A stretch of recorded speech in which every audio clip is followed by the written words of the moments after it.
Figaro. Un autre regard. Anne de Guigné et Aude Cérès. Bonjour Anne de Guigné. Bonjour Aude. Anne, dans votre chronique Un autre regard d'aujourd'hui, vous vouliez revenir sur la redistribution à la française. Mais oui Aude, ce sont des chiffres de l'INSEE qui m'ont inspiré. Des chiffres sur l'évolution des inégalités avant et après redistribution. Ces chiffres disent quelque chose de l'action d'Emmanuel Macron.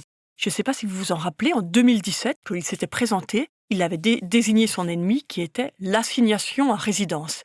Alors, le terme était un peu pompeux, mais on voyait bien ce qu'il voulait dire. C'est redonner plus d'égalité des chances par le travail en France. Et parce qu'il est vrai qu'en France, il y a un sujet particulier. Parmi les pays de l'OCDE, notre pays se distingue par le fait qu'il y a des très importantes inégalités primaires. Avant redistribution, il y a des écarts de revenus gigantesques, mais qui sont ensuite énormément écrasés par la redistribution. Ce que nous ont dit en fait ces dernières données de l'INSEE, c'est que malheureusement, Emmanuel Macron n'a pas vraiment tenu sa promesse, puisque les inégalités, ces fameuses inégalités avant redistribution, se sont accentuées depuis son premier quinquennat, et donc elles génèrent un flux toujours plus massif de redistribution. Et je crois que ces deux données dont on ne parle pas beaucoup sont en fait très intéressantes pour éclairer le mécontentement assez général dans le pays autour du président, puisqu'à la fois les personnes les plus modestes peuvent lui en vouloir de ne pas avoir été au rendez-vous de cette promesse d'émancipation par le travail, et puis les plus aisés, qui espéraient un petit appel d'air sur la fiscalité des revenus, voient bien que ce n'a pas du tout été le cas. Pour revenir aux inégalités primaires, vous dites qu'elles ont augmenté. Comment est-ce que ça se caractérise ? Il faut revenir à l'INSEE et à cette statistique qui est sortie il y a quelques jours. Selon les données de l'Institut, les 10% des personnes les plus aisées bénéficient en 2023 d'un revenu après transfert public 3,5 fois plus élevé que les 10% les plus modestes. Avant les transferts, l'écart est de 26 fois. Donc vous voyez à quel point l'écart de revenus est compressé par ces fameuses redistributions. 3 dynamiques sont à l'œuvre. Donc d'un côté, vous avez ce que nous connaissons bien, les impôts et les taxes pour les personnes les plus aisées.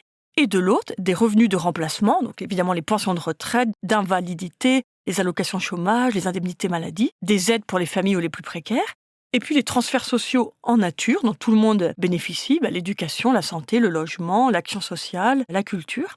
Et au final, en fait, Aude, en 2023, 56% des personnes en France ont reçu plus qu'elles n'ont versé au titre de cette redistribution, pour un gain moyen annuel de 24 000 € par personne.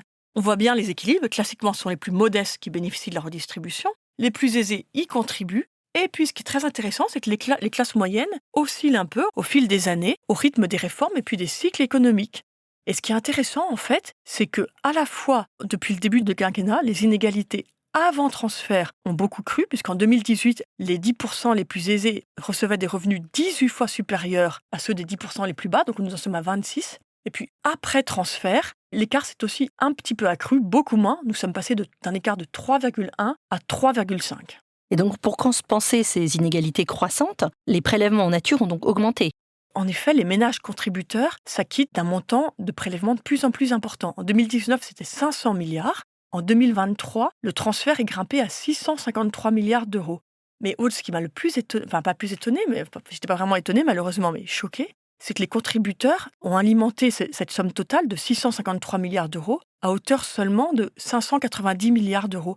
Et le reste, c'est de la dette. Maintenant, dans le pays, c'est tout à fait institué, c'est normal. Les impôts ne suffisent même plus à payer ces transferts et donc cette redistribution. Et donc, il y a eu, en 2023, 66 milliards d'euros de dette pour financer ces flux. Vous le disiez au début de votre chronique, c'était une promesse du président Macron, ce déassignement à résidence. Pourquoi un tel échec que vous expliquiez ?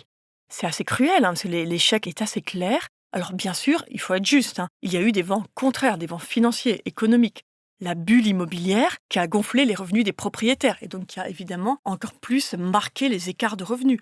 Ceux qui possèdent de l'immobilier ont vu leurs revenus croître, tandis qu'évidemment les plus modestes possèdent rarement de l'immobilier qu'ils ont loué, donc n'en ont pas bénéficié. Il y a aussi la polarisation croissante du marché du travail. Alors que moi, personnellement, vraiment, cette ambition de se dire qu'il y ait moins d'inégalités primaires et du coup peut-être moins d'impôts, m'enthousiasmait vraiment, parce que je crois bien qu'on voit bien que notre pays est vraiment coincé par ces systèmes très importants, du fait que certains n'ont pas assez de chance et d'autres ont l'impression d'avoir beaucoup trop d'impôts. Je crois que quand même, il y a aussi un problème, c'est que cette promesse a été assez peu documentée, on est quand même resté très flou. Donc Emmanuel Macron avait des très beaux discours, on voyait bien l'idée. Et puis derrière, il y a eu bien sûr, je ne sais pas si vous vous rappelez, les petites classes qui ont été divisées par 2 dans les quartiers défavorisés, des efforts pour libéraliser le travail. Mais sinon, quand même, on est resté assez dans le flou. J'ai trouvé que moi, cette ambition d'Emmanuel Macron, qui était belle, très lyrique pendant la campagne, faisait assez penser aux flamboyantes déclarations de Chaban-Delmas, vous savez, le Premier ministre de Pompidou. En 69, il avait présenté sa nouvelle société. Ça avait beaucoup enthousiasmé les Français à l'époque, la nouvelle société de Chaban-Delmas. Mais en fait, on n'a toujours pas vraiment compris de quoi il s'agissait. Et donc, je vous cite Chaban-Delmas.